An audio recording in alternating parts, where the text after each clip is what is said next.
Hey guys, welcome to my channel, and this video I'm gonna show you how you can lock your gallery in your Android phone. So it's super easy and we will make sure you get it right. You just make sure to watch the complete video carefully to avoid forgetting anything and making mistakes.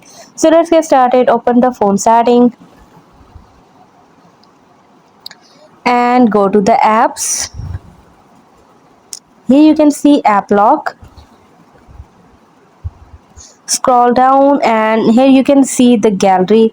These are all of the application to where I am already applied the app lock, and these are the applications where I don't have applied the app lock. And to apply the app lock on your gallery especially, just turn on this feature, and you can see I have already turned on this feature on my gallery.